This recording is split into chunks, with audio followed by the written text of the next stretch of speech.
Jadi, berdirinya Pondok Pesantren Lirboyo bukan didukung dengan harta yang banyak, bukan didukung dengan tahta yang tinggi, bukan, tapi hanya didukung dengan tawakallah, yakin Mbah Kyai Abdul Karim ditempatkan di gubuk yang hanya begitu saja. Beliau selalu sumende, pasrah kepada Allah Subhanahu wa ta'ala.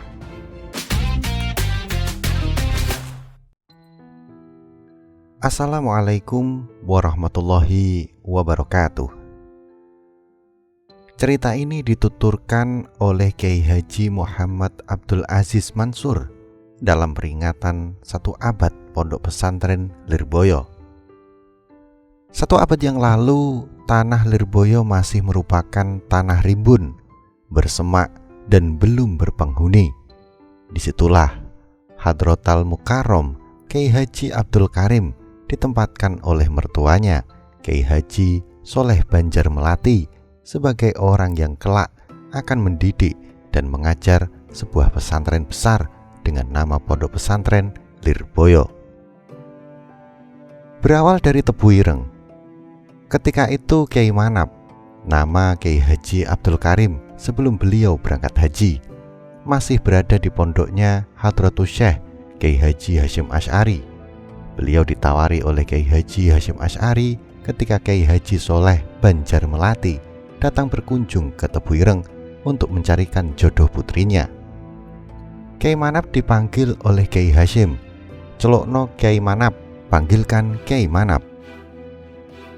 Beliau ditawari oleh Kiai Hasyim, "Kiai Manap niki onten tiang golek mantu, sampeyan ajenge kula jodohake." "Kiai Manap, ini ada orang cari menantu, Anda akan saya jodohkan." "Nggih."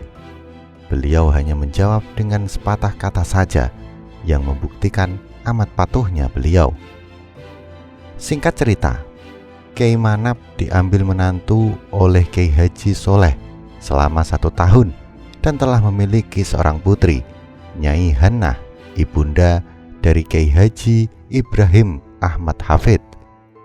Ketika itu pula, beliau sudah memiliki 2 orang santri yang ikut mengaji di Banjar Melati. Kiai Haji Soleh berencana menempatkan Kiai Manap di tempat lain, persisnya di Lirboyo. Pada mulanya, Kiai Haji Abdul Karim hanya dibuatkan sebuah gubuk di Lirboyo. 4 pilarnya hanya diambilkan dari batang pohon lamtoro. Dinding dan atapnya pun amat sederhana, hanya terbuat dari daun kelapa. Itu pun hanya sampai setengah badan. Kemudian setelah gubuk tersebut berdiri sekitar 1 minggu, tiba-tiba pada suatu pagi, Kiai Haji Soleh dawuh kepada Kiai Manap, "Kiai Manap, monggo nderek kula." "Kiai Manap, ayo ikut saya." Kiai Manap hanya menjawab dengan sepatah kata, "Nggih, iya." Kiai Haji Soleh mengajak serta 2 santri Kiai Manap untuk turut serta menemani Kiai Manap untuk bermukim di Lirboyo. Kedua santri tersebut disuruh membawakan perbekalan Kiai Manap yang hanya berupa seekor ayam jago, tikar, dan beras 1 ceting. Hanya itu kira-kira yang turut dibawa. Menaiki sebuah dokar, perjalanan dari Banjar Melati menuju Lirboyo ditempuh. Sesampainya di Lirboyo, rombongan diajak masuk ke sebuah kebun. Kira-kira sekarang tempat itu adalah dalem Ibu Nyai Hajah Komariah. Kiai Manap kemudian diajak masuk gubuk tadi oleh Kiai Haji Soleh. Kiai Haji Soleh menyuruh santri yang ikut untuk menata perbekalan Kiai Manap yang dibawakan. "Kene santri, klosone beberan, pitike cancangen, nek cagak kono, berase dekek kene. Santri sini, gelar tikarnya, ikat ayamnya di pilar sebelah sana, berasnya diletakkan di sebelah sini." Setelah beberapa saat berbincang-bincang, Kiai Haji Soleh dawuh, "Kiai Manap, teng mriki panggenane sampean." "Kiai Manap, disinilah tempatmu."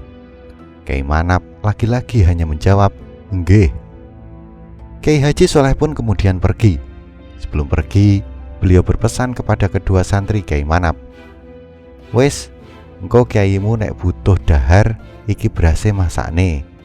Dene nek butuh bumbu-bumbu kono golekno ning kebon. Engko nek kapan butuh ya tukoo, nyo tak tinggali duit. Sudah, nanti kalau kyaimu butuh makan, beras ini masaklah.